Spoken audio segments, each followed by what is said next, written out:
Señor. Señor presidente, Zoe Martínez, 1364 pregunta, dice: me gusta mucho el proyecto del Tren Panamá-David. Esperemos que sea un gran generador de empleo porque lo necesitamos. Y en esa misma línea, Wilfredo Pena 15 pregunta: ¿cuándo estará listo el tren David-Panamá? David Panamá debe ser chiricano. Claro, seguro. Miren, lo presentamos el día lunes aquí mismo, en este anfiteatro. Y la explicación versó sobre la ruta de la primera etapa del tren, que es el área de punta, ¿cómo se llama?, de Panamá Pacífico hasta Divisa. La segunda etapa comprenderá hasta David y se construirá un puente sobre el canal para el ferrocarril. No va a ser un puente para vehículos, más o menos a la altura del puente Centenario, por ahí, por esa área, donde es más angosto el tránsito por arriba del canal. Ese es un trabajo que va a generar decenas de miles de empleos. Pero más que el empleo, que sí es importantísimo, por supuesto, es la interconexión del país en sí que podamos tener a partir de esta obra. Y de ahí a proyectarnos hacia Centroamérica con el ánimo de ser un factor de integración de carga, transporte de carga de esa región geográfica, Centroamérica, a través de Panamá a nuestros puertos y al canal de Panamá. Es una obra que puede rondar 4.000 millones de dólares, más o menos. Puede que suba, puede que baje un poquito, pero por ahí anda la cosa. Y lo que es importante es que vamos a contar ya con financiamiento para la misma. Y ojalá, de acuerdo a los técnicos y a los asesores internacionales que hemos contratado para ese propósito, espero, ojalá, poder tener esa licitación o los términos de referencia para fines de este año. Así que nada me da más complacencia como chiricano que vayamos a tener un tren. Yo sé lo que significa un tren, no voy a volver a repetir mi historia, pero sé lo que significa un tren, sobre todo en Chiriquí. Así que yo espero que ese futuro sea próspero con un tren que intercambie personas, carga, movilización a nivel nacional. Muñeca 305. ¿Para cuándo, señor presidente, la firma de la alerta ámbar? Hoy la sanciono en algún momento aquí en Palacio. Es un tema bien importante. Yo soy el primero que, de verdad, me imagino que ustedes también, que está sorprendido por los hechos que rondan la génesis de esta alerta. En algunos casos se encuentran las víctimas, en otros no. Pero lo que sí puedo garantizar es que nuestras fuerzas de seguridad siempre están detrás de buscar a los responsables de este tipo de acciones, sean menores o, como ha pasado en otros casos, gente mayor de edad, personas mayor de edad. Así que esa alerta ámbar, como ley de la República, estará sancionada hoy día y publicada en la Gaceta Oficial. Las tiendas agropecuarias han sido muy bien recibidas. Janet Mens, número 4, pregunta que por qué no hace varias tiendas permanentes de Lima acá en Penonomé. Mire que la gente las necesita. Como saben, yo estuve en San Miguelito, donde inauguramos la primera tienda. Estamos preparando otras a nivel nacional. La idea de esto es mantener permanencia en la disponibilidad de productos, comida en términos generales, para todos los panameños 24/7 en todo el país. El IMA está haciendo un esfuerzo tremendo en abastecerlas y, sobre todo, lo más importante, la compra directa al productor nacional. Eso es bien importante. Dentro de un programa de reorganización o reestructuración de Lima, de Merca Panamá, de cadena de frío, todos esos temas o instituciones que hay que darle un vuelco a favor de la producción y del acceso a comida barata para todo el pueblo panameño. Así que no solamente será Penonomé, serán otras provincias las que contarán con su feria, su tienda del pueblo, lo antes posible. El IMA está ya operando en esa dirección. Lisbeth 1270 pregunta sobre las citas médicas para laboratorios. No hay reactivos, los exámenes están incompletos. Adicional, aquí, como todos los jueves, esperando que llegue el 18 de marzo de 2026 para poder realizarme el CAT. Hemos tenido problemas con el proveedor de reactivos para pruebas de cáncer e infecciones. Sin embargo, se están cambiando equipos para usar otros proveedores y poder tener rápidamente el acceso a los mismos en los distintos laboratorios del país. Se hará mes y medio, puede ser que terminemos este proceso, pero lo importante es que posteriormente se hará una licitación global de pruebas de laboratorio, donde van todas, para garantizar abastecimiento ininterrumpido a nivel nacional. Pido disculpas, pues, pero estas cosas pasan. Y estoy seguro que esta ciudadana no va a tener que esperar mucho más tiempo, hasta el 2026, para hacerse sus pruebas. Así que en todos los centros habrá reactivos y no escasearán por falta de insumos. Un poquito de comprensión nada más, pues, cosas que pasan. Chicho 1986, ¿cuándo se construirá la carretera hasta la entrada de Darién? Se llevan décadas con esta carretera y sigue en mal estado. La carretera Garza-Yavisa es una APP, es la única que hay en el país. Ha dado problemitas, pero está en plena construcción. El 26 de junio inicia la fase de rehabilitación, que será por 2 años de trabajos de aproximadamente 280 kilómetros de recorrido, lo cual al ciudadano que pregunta, pues se está construyendo y se va a expandir, y yo comprendo perfectamente la necesidad. Darién es una provincia sobre todo productora, que tiene que tener una buena carretera para poder circular todo lo que produce Darién, sobre todo en el sector agropecuario, para traerlo hasta Panamá y el resto del país. Así que yo confío que esa carretera pues no tendrá mayores obstáculos y se terminará lo antes posible. IC300 pregunta, presidente, ¿qué proyectos tiene para el desarrollo de la costa abajo de Colón? He mencionado varias veces proyectos importantes en Colón. En la costa abajo hay uno que se está evaluando, que es poder hacer a través del puente sobre el canal, creo que es el tercer puente ese, que es costa abajo, una carretera que una a Penonomé, de Escobal a Penonomé. Eso sería un gran triunfo, un gran logro. Estamos estudiándolo con el MOB de manera muy seria, con el ánimo de poder interconectar por allá el interior del país también, y que no se tenga que usar todo el trayecto a través de la ciudad de Panamá para llegar al interior. Ojalá lo logremos pronto, hacer el anuncio, pero estamos muy comprometidos con ello.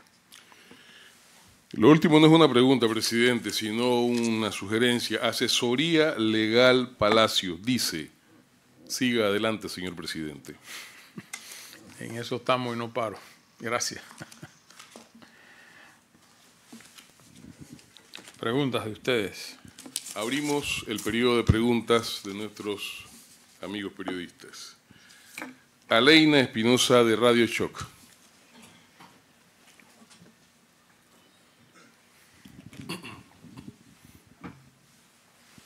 Buenos días, señor presidente. Hola. Usted ha manifestado que su gobierno no impulsará el proyecto del puerto de carga en Isla Margarita. ¿De qué, perdón? De Isla Margarita. Ah, Sí.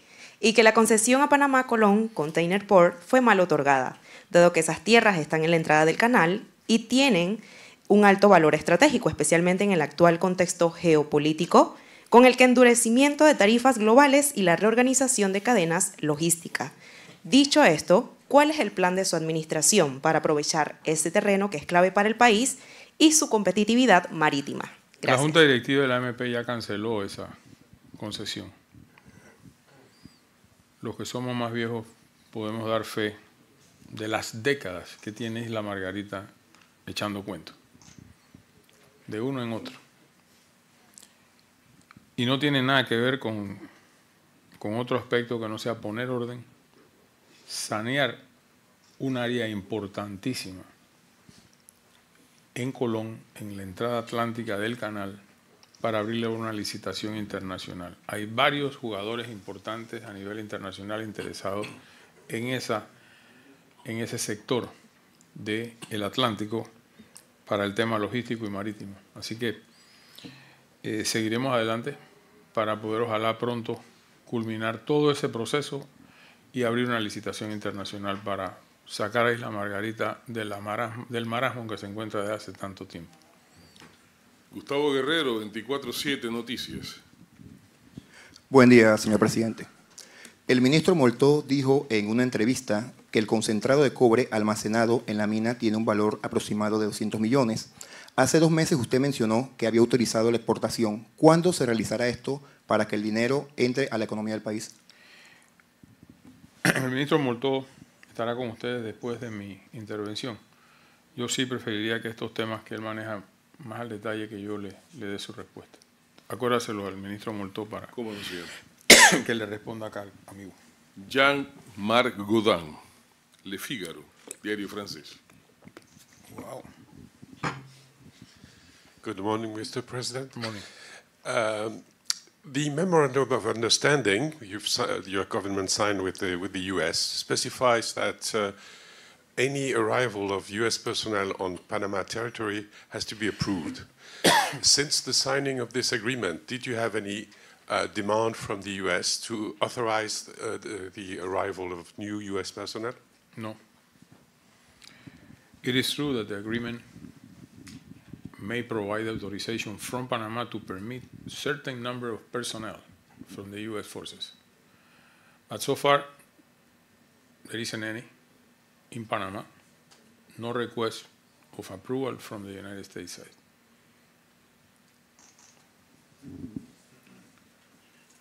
Janine Lamento Betancourt, el Radio inglés, Panamá. pero no sé si alguien pueda traducir, si hay alguna persona que pueda hacer la traducción. La pregunta en español, sí, señor sí. presidente. Y la respondo en español también. Vamos con esa misma pregunta del colega en español. De acuerdo al memorándum de entendimiento, Panamá debe autorizar la llegada de personal de defensa de Estados Unidos al territorio. Desde que se firmó el mismo, se le ha pedido dar luz verde a la entrada de personal estadounidense al país.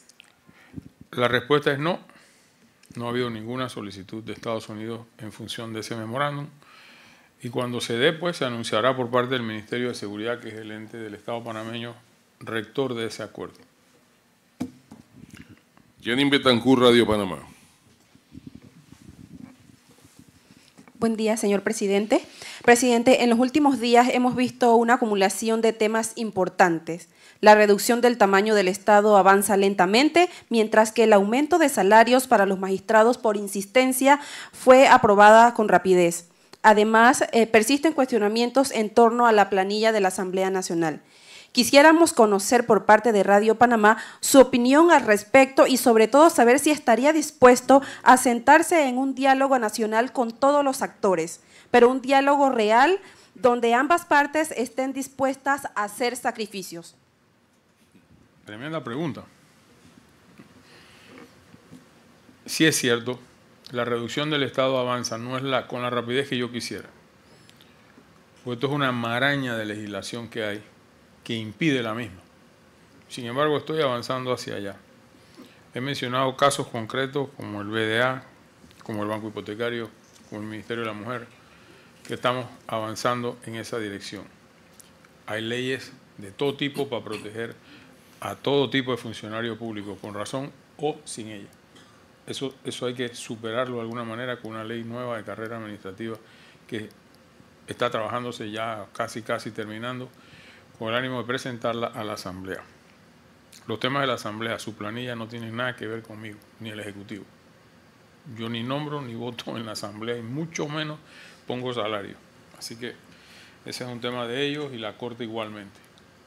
El Ejecutivo no promovió y ese es un aumento de salarios que solicitaron y por insistencia se aprobó de creo que es 4.000 al mes por cabeza, ¿no? Pero no tengo yo vela en ese entierro. El otro tema, y gracias por esta oportunidad. Hay 3 temas: seguro, mina y memorándum con Estados Unidos. ¿Qué voy a dialogar yo sobre el seguro? Nada.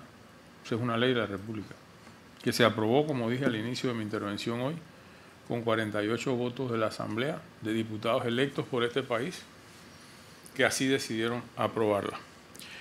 No fue el proyecto del Ejecutivo. Ese proyecto que se aprobó es bastante distinto al que sometió a su consideración el órgano ejecutivo por allá en el 6 de noviembre, creo que fue que se presentó, pero sí hice las consultas necesarias con organismos técnicos e internacionales para estar tranquilo respecto de que con esa ley se podía vivir, y así me dijeron que sí, era posible. Recuerden algo: aunque el seguro social, aunque la ley del seguro social sea de impacto nacional, tiene enormes consecuencias internacionales en la banca internacional que nos presta plata y a quienes le debemos una montaña enorme de dinero que heredamos, 54.000 millones de dólares, que no es poca cosa, así como las calificadoras de riesgo. Yo, a través del ministro Chapman, se pudo hacer la consulta y la ley se sancionó en función de ello. El gobierno no va a dialogar sobre eso. Si lo que quieren es montar otro diálogo tipo Penonomé, con este gobierno no van a contar para eso. No es negociable la ley del Seguro Social, está vigente y va a seguir vigente. Sobre el tema de la mina, el ministro Moltó les podrá dar detalles. No hay nada. Vamos a negociar sobre lo que no existe. Y sobre el MOU también ya está decidido. Así que esas conversaciones no les veo ningún sustento. Y he pedido a todo el gobierno que se abstenga de participar en cualquier intento de esta naturaleza. Y créanme lo que han habido actores oficiosos. Yo me comprometo a esto, yo quiero ser facilitador. Lo que quieren es protagonismo. No va a pasar. No va a pasar. Y lo digo tajantemente. Gracias. Julio Alfaro, Destino Panamá. Don Julio. Buenos días, presidente. Verlo. ¿Cómo está? Bien. Me alegra. Presidente, el alcalde del distrito de Donoso ha solicitado acceso a los fondos de regalías producto de la actividad minera.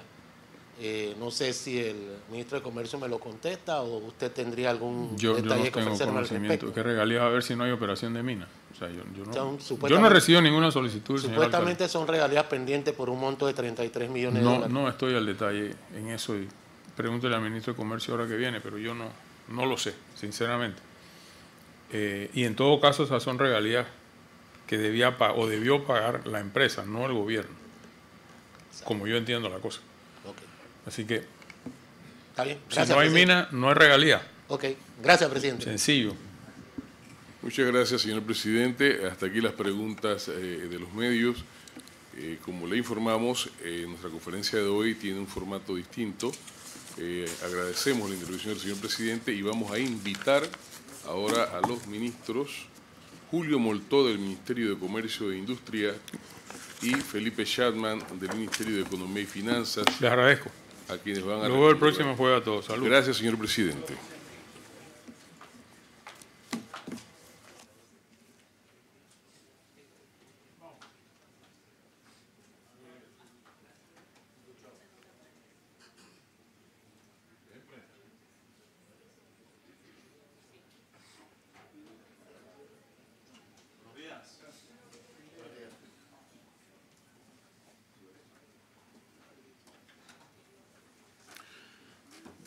El ministro Moltó va a conversarnos sobre las exportaciones, el incremento de exportaciones e inversión extranjera en Panamá, y el ministro Chapman sobre los índices económicos que se han logrado hasta la fecha.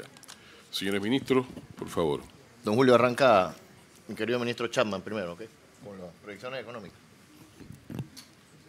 Me han tirado el agua primero. Muy buenos días. Gracias por acompañarnos A quienes nos escuchan, muchas gracias por regalarnos tiempo para escuchar lo que queremos compartir con ustedes. La primera reflexión, esta es la primera vez que yo ocupo un cargo público sirviendo a los ciudadanos. ¿Por qué? Por la gente. Primero que nada, porque soy optimista en el futuro de este país. Yo creo que este país está lejos de alcanzar su desarrollo humano. Tenemos la oportunidad de, si no reducir, ojalá eliminar la pobreza, distribuir mejor el ingreso nacional, hacer de esto un país más justo, más equitativo, con mayor desarrollo, con más y mejores empleos, mejor remunerados en el sector privado. Ahí donde está el famoso chenchen que habla el presidente. Eso pasará. A diferencia de otros países que les ha tomado 20 años lograr eso, yo estoy confiado de que aquí lo vamos a poder hacer en menos tiempo. Esa es la motivación principal del presidente de la República, quien les habla, mis colegas, es la gente. Crear las condiciones para que haya prosperidad y una mejor calidad de vida para todos. Y a veces en el día a día, abrumados con los problemas que tenemos que atender y los retos que enfrentamos, que vienen con el cargo, nos olvidamos de compartir las cosas que se están haciendo, las buenas noticias. Así que esto es una oportunidad que ojalá no se los olvide hacer con más frecuencia. Lo primero que comento, hace muy poco tiempo estuve en la ciudad de Washington, D.C., para las reuniones que se denominan reuniones de primavera con el Fondo Monetario Internacional, Banco Mundial, también reuniones en el Banco Interamericano de Desarrollo, donde este servidor de ustedes representa al presidente de la República y a los ciudadanos como gobernador, llevando las preocupaciones de Panamá y haciendo los casos pertinentes y las diligencias en beneficio de nuestro país. Debo reconocer que me tomó por sorpresa el optimismo sobre nuestro país. A veces vemos el patio del vecino más verde que el nuestro. Gran entusiasmo.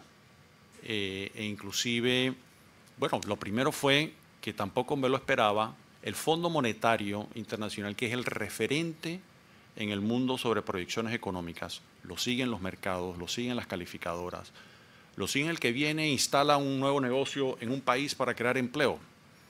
Revisó sus proyecciones de crecimiento de Panamá en 33% más. Hay un puñado de países, 5 o menos, en el mundo cuyas proyecciones fueron revisadas al alza. Y está en el sitio web del Fondo Monetario. El resto de los países, y sobre todo los países de las economías más grandes, la revisión ha sido a la baja. Algunos inclusive contracción económica. Esa es una extraordinaria noticia para compartir con el país. La retroalimentación, y aparte de esas instituciones financieras, en una agenda pesada me reuní con todos los inversionistas que financian el país, que permiten a través de ese financiamiento la construcción de hospitales, de clínicas, de escuelas, la seguridad que tenemos, dar agua, construir carreteras, puentes, el metro, todo el financiamiento que requiere y que permite, por ejemplo, que tú panameño tengas el tanque de gas más barato, que cobres 120 a los 65, que tengas un subsidio en la electricidad para que la cuenta te salga menos. Ese dinero y el que viene del canal tiene un impacto importantísimo en el costo de la vida y en la calidad de vida de todos. Me reuní con la mayor cantidad posible de inversionistas, bueno, es más, con todos los que pidieron y mostraron interés en Panamá. Habrán sido, no sé, como unos 10 foros organizados por bancos globales de inversión que atienden a sus clientes respondiendo a todas las preguntas que tuviesen sobre Panamá. En ese viaje varias empresas de alto calibre lo que llamaríamos inversiones de la más o la mejor calidad posible. En Panamá siempre llegarán inversiones, pero en los últimos años ha estado llegando inversiones no necesariamente a las empresas que queremos. Aquí se nos están acercando las empresas de mejor reputación en el mundo. Y pronto espero que podamos dar noticias de inversiones de magnitudes importantes que van a crear mucho trabajo con altos salarios, lo cual es realmente una noticia muy positiva. Y nos preguntaremos por qué. Porque en tan solo 10 meses le hemos hablado a los mercados, a los inversores y a las empresas esas interesadas en Panamá con franqueza, con transparencia, con una comunicación continua. Todo el que quiere saber de Panamá y quiere hablar con Panamá y entender sus finanzas públicas, se le atiende. Es una comunicación continua, apostando a la transparencia. Yo vengo de un mundo privado donde la transparencia es fundamental para el éxito, y pienso lo mismo en lo público. Hay algunos que dirían jocosamente la transparencia es buen negocio en el sentido de que produce resultados positivos. Y ya vemos que los mercados están apreciando eso.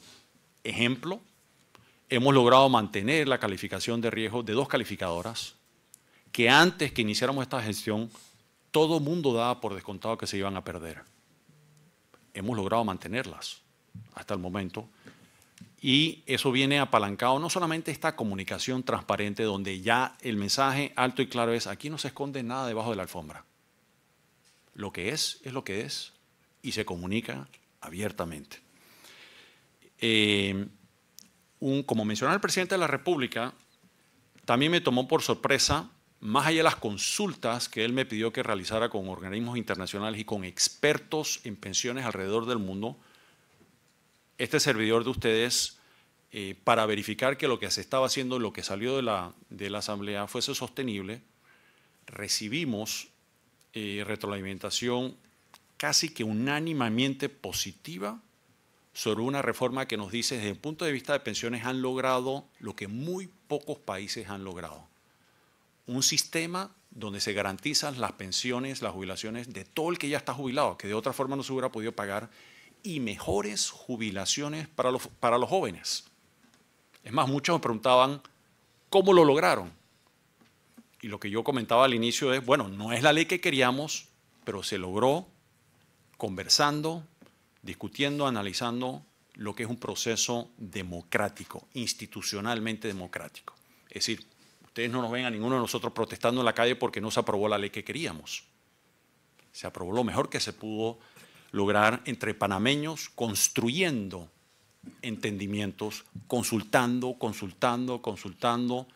e incluyendo las mejores propuestas que pudimos acordar.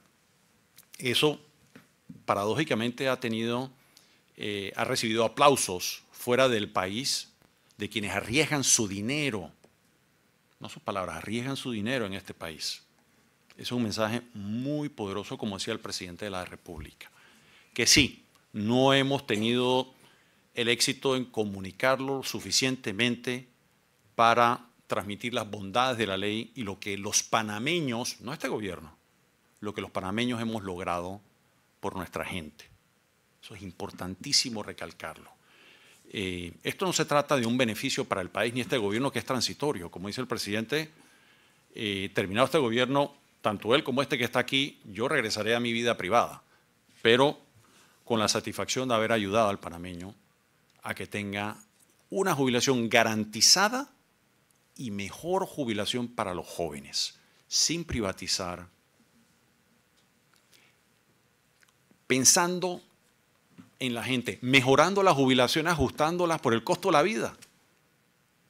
Recuerdan muchas veces que habían jubilados protestando porque efectivamente perdían el poder adquisitivo. Esta es por primera vez en Panamá lo ajustamos al costo de la vida para que puedan efectivamente para enfrentar la inflación. Tenemos noticias de empresas muy importantes. Prontamente se anunciará que están dispuestas a realizar inversiones de miles de millones de dólares. Hay dos transacciones, unas ya conocidas, otras no, que estamos hablando de montos similares a lo que costó la expansión del Canal de Panamá, que va a crear muchísimos trabajos. Recientemente la compra del ferrocarril que está al lado del canal, del Panama Canal Railway, el ferrocarril del canal, lo compra una empresa de categoría mundial que es Maersk, montos ya de todos conocidos, que ya pagó sus impuestos transaccionales de la compraventa y que quiere invertir para mejorar eso. Igualmente los puertos nos han dicho que su motivación es mejorar los puertos y ayudarnos al norte que queremos de maximizar la oportunidad de nuestra posición geográfica, que no lo hemos logrado en los últimos 30 años. Y lo vamos a trabajar y se puede lograr. Y no solamente es comprar puertos, sino expandirlos, mejorarlos y ayudar al país a hacer otros desarrollos logísticos al respecto, que también van a venir en la parte aérea, con empresas de altísimo calibre que se van a dar a conocer en su momento oportuno cuando se cristalicen. Y la pregunta es, ¿por qué estas empresas de categoría mundial están dispuestas a invertir tanto dinero en Panamá? Porque ese país tiene una visión. No el gobierno, ese país tiene una visión, los panameños. Y están creyendo en nosotros. Yo creo que es importante recalcar eso. Estamos viendo a pesar de lo que está ocurriendo, la incertidumbre global, sigue creciendo el consumo local, que esperemos que se dinamice. Todo lo que está pasando, estamos un poco nerviosos con toda esta guerra arancelaria, pero el vaso está medio lleno, medio vacío. Medio lleno, hay oportunidades que hemos identificado para Panamá, que en su debido momento las vamos a compartir, cuando ya tengamos realmente, cuando estemos en proceso de ejecución. El IMAE, mucho más alto. El IMAE es el índice mensual de actividad económica. Mucho más alto de lo que habíamos anticipado. Muy buena noticia. Buen comportamiento del empleo, que donde tenemos que enfocarnos es generar empleo en el sector privado, con una sociedad en paz, que inspire confianza, que provoque o que se traduzca en inversiones locales y extranjeras para que más gente tenga más trabajo y con mejor salario. Los bancos han estado aumentando su cartera de crédito. Recientemente aprobamos una ley de interés preferencial que para animar a que los bancos continúen financiando a la familia panameña para que pueda comprar una casa, especialmente las de más bajo valor. La actividad en la zona libre sigue aumentando. Igualmente la plataforma logística que está alrededor de ese ecosistema de la zona libre, del canal, nuevas empresas ingresando, creando nuevos trabajos, empresas llegando para invertir en el ecosistema logístico. Y la lista es larga, lo que pasa es que no nos alcanza la mañana. Por dar un ejemplo, una inversión de 70 millones de dólares privada en Costa Verde de la Chorrera, de una expansión del Hospital Nacional, varias inversiones importantes en el área económica especial Panamá-Pacífico, que allá podrían dar más detalles. En fin, podríamos dar toda una mañana para listar esas cosas. Tener la mañana para ello. Así es. Muchas gracias. Bien, antes de que hagan preguntas al ministro Chapman, vamos a permitirle al ministro Moltó que haga su exposición y luego hacemos entonces las preguntas en su conjunto. Sí, muy buenos días y gracias. Gracias, don Julio, gracias a ustedes, medios de comunicación, por estar aquí. Definitivamente, como bien lo dice el ministro Chapman, el orden, la transparencia pagan. Y Panamá está respondiendo con resultados. Tenemos una presentación ahí con unas cifras que les queríamos pasar. Pásenme la siguiente. Y creo que las cifras que nos presenta el ministro Chapman no son casualidad, son el reflejo de un modelo que está funcionando, un país que está avanzando, un país con visión, con una gran dirección financiera a cargo del ministro, con las direcciones de nuestro presidente de la República. Y aquí se reflejan, tenemos un récord histórico de casi 250 millones de dólares por primera vez en 15 años en un primer trimestre, que los primeros trimestres usualmente no son tan buenos. Rompimos récord en exportaciones registradas, son 61.4 millones más que el trimestre, el mismo periodo del año anterior. Son más productos panameños en el mundo, más ingresos, más futuro, más empleo. Esto demuestra que el mundo sí está eligiendo a Panamá. Todos los sectores, como podemos ver en el siguiente slide, están avanzando.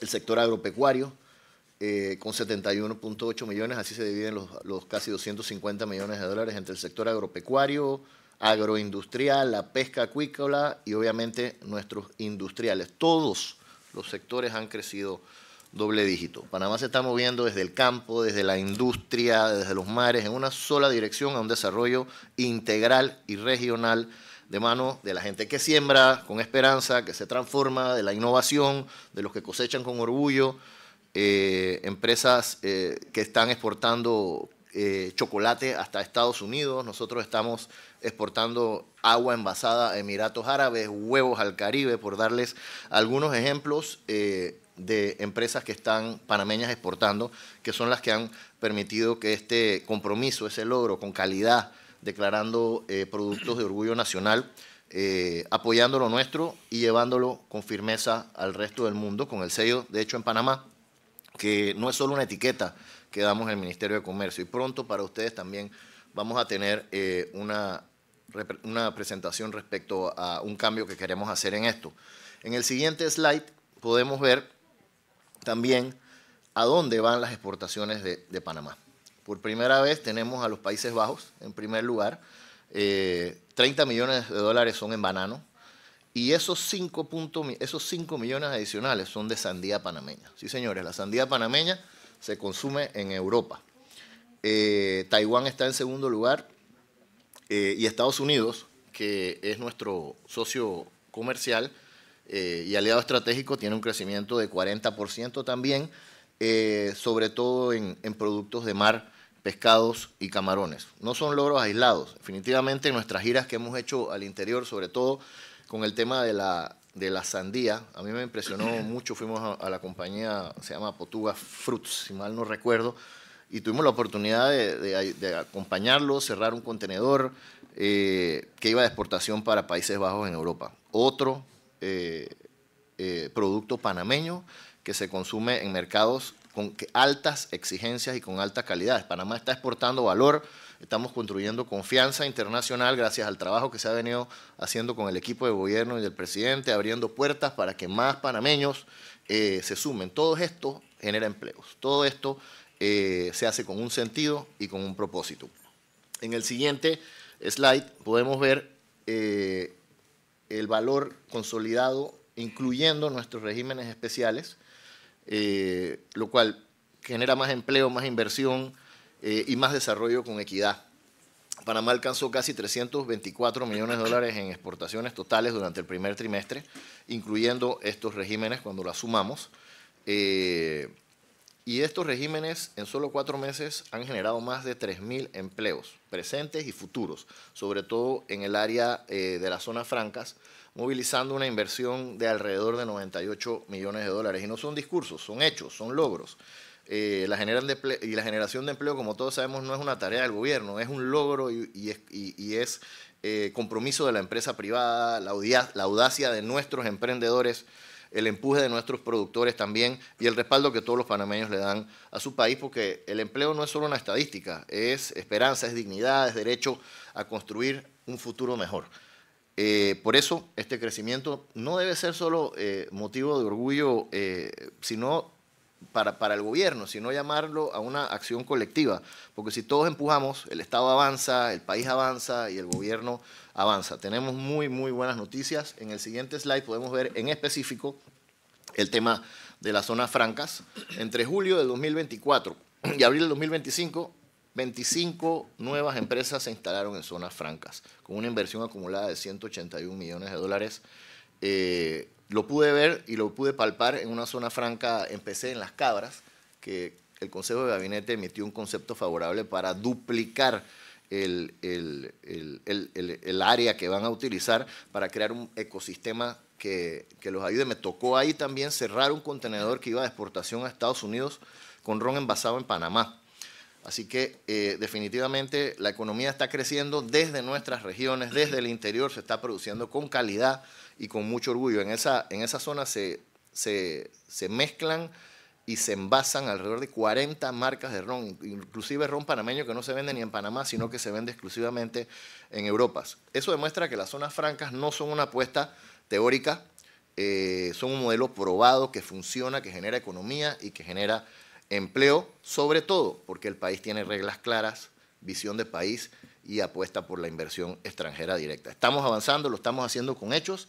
En el siguiente slide podemos ver casualmente pues lo que decía de las zonas francas. Panamá se está convirtiendo en el centro de negocios de América Latina. Hoy tenemos 186 multinacionales funcionando dentro de nuestros, pásame la siguiente, dentro de nuestros modelo de régimen SEM.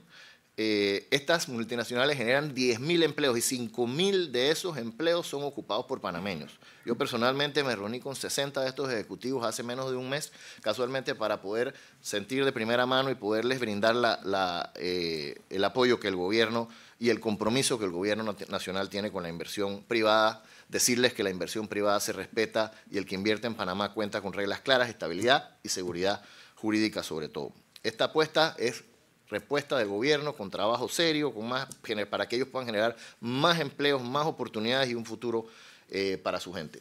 De último, pero no menos importante, en el siguiente slide, Panamá es un destino fílmico regional y en eso estamos apostando. Panamá tiene la Comisión Fílmica dentro del ministerio.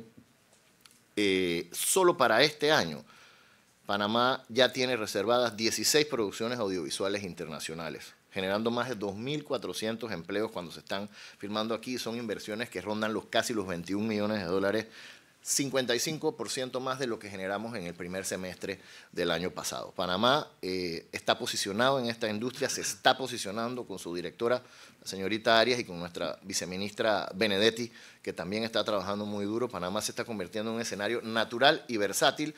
Panamá es un país que tú puedes ir de la selva al campo, a la costa, a la ciudad, en muy poco tiempo, lo cual facilita este tipo de inversiones. Hay filmaciones que se han hecho en Portobelo, en Capira, en Colón, en el Casco Antiguo y en otros rincones del país, en Caribe nuestro. Así que estamos promoviendo y generando mucha inversión respecto a eso, tratando de conquistar las producciones internacionales.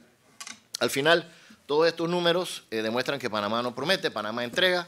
Estamos avanzando con firmeza, con orden y con resultados, sin improvisar, con orden, ejecutando el plan de gobierno. Seguiremos cumpliendo y seguiremos liderando y demostrando que cuando hay visión, hay progreso. Muchas gracias y ahora sí estamos. Gracias, ministro.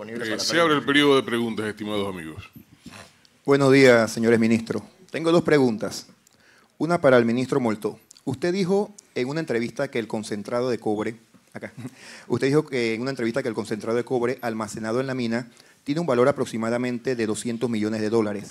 Hace 2 meses el señor presidente mencionó que había autorizado su exportación. ¿Cuándo se realizará esto para que el dinero entre a la economía del país? Y una pregunta para el ministro Chapman. ¿Qué analiza el MEF sobre los incentivos fiscales al sector turismo, dado que la ministra Gloria de León adelantó que está analizando renovar varios incentivos con el MEF? Sí, gracias. Desde el Ministerio de Comercio e Industrias, como él lo dice, es más de 200 millones de dólares, casi 240 millones de dólares, por ahí anda la cifra. Eso fluctúa dependiendo del precio internacional del cobre. Nosotros estamos trabajando en el Ministerio de Comercio e Industrias en la revisión final del plan de gestión segura. Basado en este plan, y como bien lo ha dicho el presidente permanentemente y lo hemos reafirmado nosotros no vamos a hacer nada que no esté dentro del marco legal.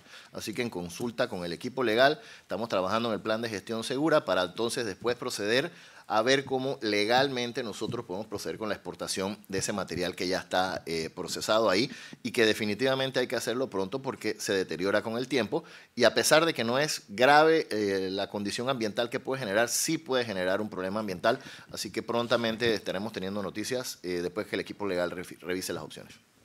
Sobre incentivos, Lo primero es que ahí estamos cambiando la metodología de trabajo.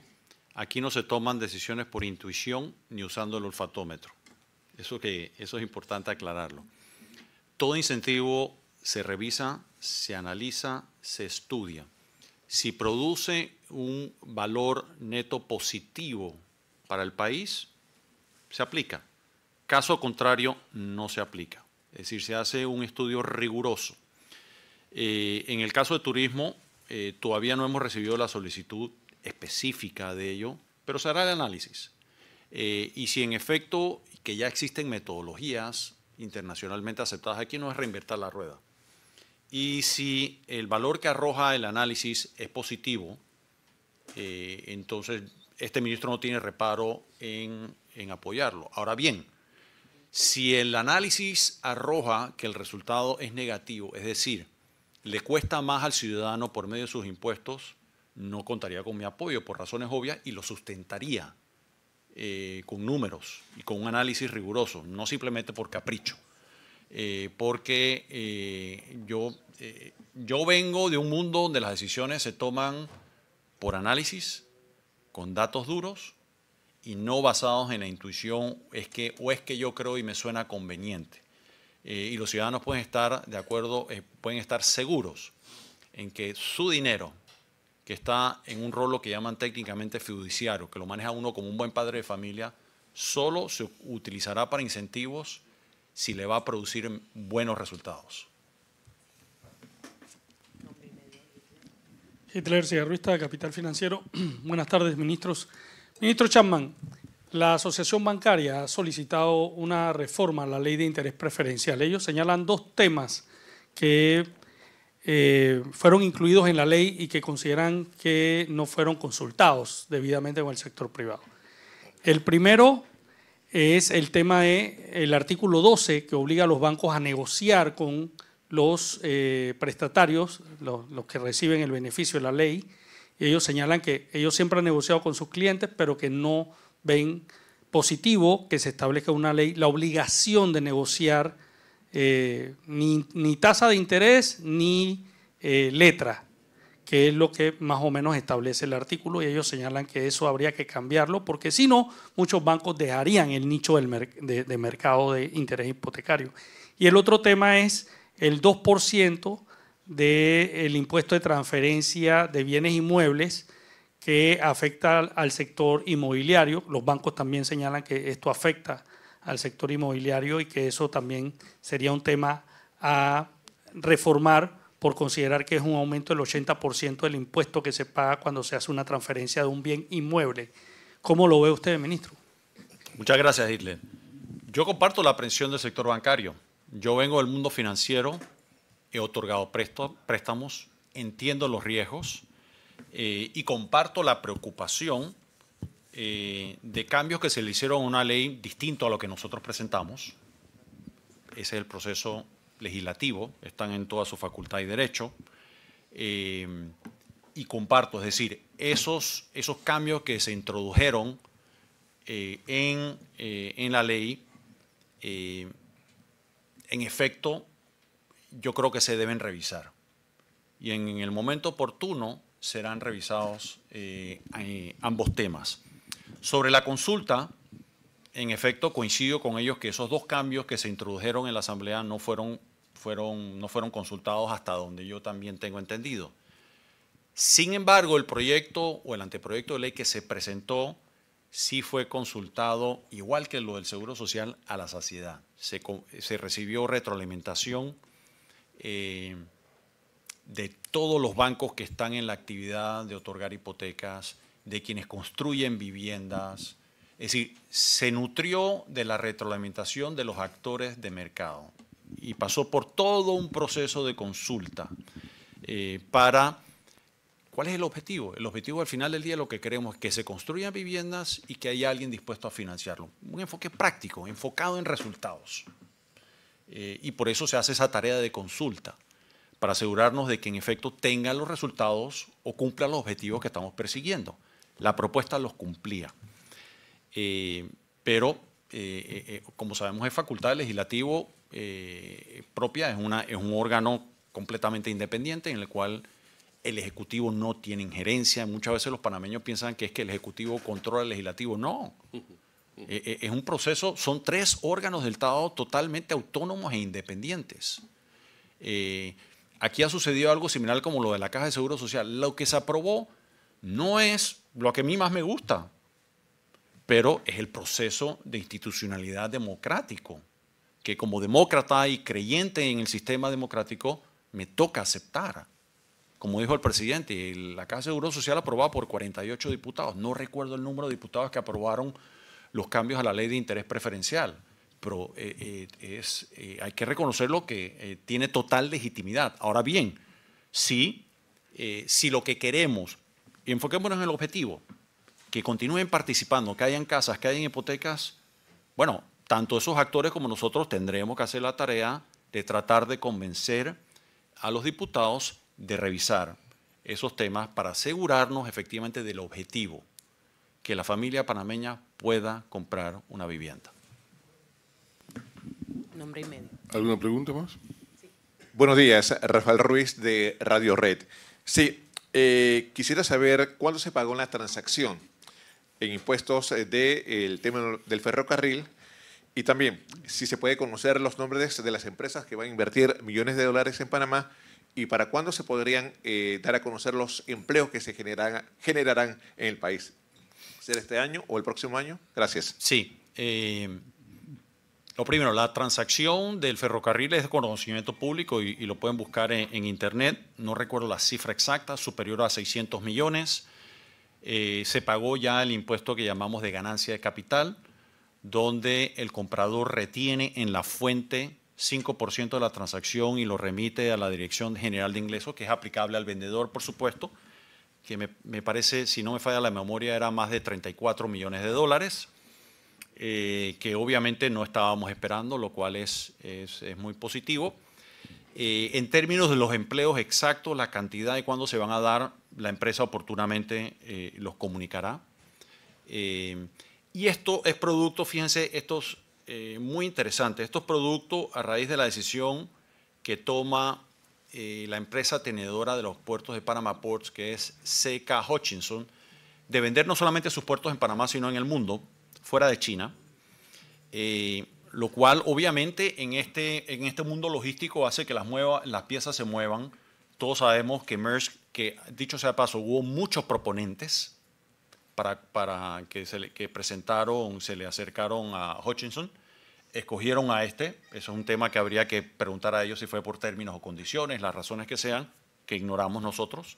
Es una transacción netamente privada. Provocó inmediatamente que otros actores se movieran. Entonces eso nos dice la importancia de Panamá. La transacción, hasta el momento que está en proceso, de un consorcio entre empresas relacionadas a MSC, Mediterranean Shipping Company, que es creo que es la naviera portacontenedores más grande del mundo y creo que es el cliente número 1 o número 2 del Canal de Panamá, en asocio con una empresa financiera muy conocida en los Estados Unidos que se llama BlackRock y subsidiarias o afiliadas, están en proceso de acordar la compraventa de esta transacción global por más de 22.000 millones de dólares, de lo cual la de Panamá puede estar representando un poco menos del 10% de la totalidad de esa transacción, que evidentemente también tendrá que pagar su correspondiente impuesto de ganancia de capital. Ahora bien, en ese caso, estoy aquí especulando un poco, tal vez una de las razones por las cuales, ojalá así sea, se está inclinando hacia ese comprador, porque mucho antes de realizar la transacción, MSC había mostrado interés nos había comunicado el interés en que se hiciera un mejoramiento en los puertos panameños, aumentar de forma sustancial las inversiones en los puertos, que obviamente crea trabajos y que la mantiene. Ahora bien, eso es en orden de eventos. Lo primero es que ellos tienen que llevar esa transacción a buen puerto y después, obviamente la siguiente etapa es, ok, ya se adquieren estos puertos, ¿cómo se mejoran? ¿Cuánto se invierte? ¿Cuánto empleo va a requerir? Estas cosas no ocurren súbitamente de la noche a la mañana, pero el mensaje, grosso modo, es supremamente positivo. Última pregunta, estimados amigos. Gracias. Buenos días, Julio Alfaro, del diario digital Destino Panamá. Mi pregunta es para el ministro de Comercio, Julio Moltó. Le hice la consulta al presidente y me remitió a que le hiciera la consulta a usted. El gobierno anterior recibió algo así como 500 millones de dólares de parte de la mina. En ese monto estaban incluidas las regalías para los distritos de Donoso y Omar Torrijos. La pregunta es, ¿qué se ha gestionado con respecto a eso? Si se ha hecho el pago, si se va a hacer, y qué conversación se ha tenido con los alcaldes de estos distritos para ver si es posible que se concrete este pago. Muchas gracias, ministro. Gracias, tocayo. Mire, yo sí debo decir que he recibido nota de los alcaldes. Sin embargo, el hombre que paga está aquí al lado, así que le remito su pregunta al ministro Chapman. Esto pasa con alguna frecuencia. El pago que usted menciona se recibió en noviembre del año 2023. Se colocó en un fideicomiso en el Banco Nacional de Panamá. Por lo tanto, su uso quedó restringido y se liberó en enero del año 2024. Mucho antes de las elecciones, mucho antes que iniciara esta administración, y se consumió en el presupuesto general del Estado antes de que iniciase esta administración, y se usó en gastos generales, desde salarios hasta proveedores, todo lo que gasta el Estado. Así que cuando nosotros recibimos las finanzas públicas, ese ingreso extraordinario se registró en el año 23, lo cual obviamente fue un evento importante que favoreció el resultado fiscal, que si desagregamos eso, obviamente el resultado fiscal hubiese sido supremamente peor. Y una vez que ingresa, nosotros no vimos esos recursos porque cuando llegamos ya se habían gastado.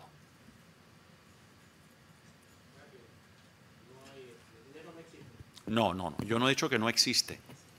El dinero se pagó, se colocó en el Banco Nacional, se restringió su uso en diciembre y en enero del 24 se liberó y se usó y se gastó.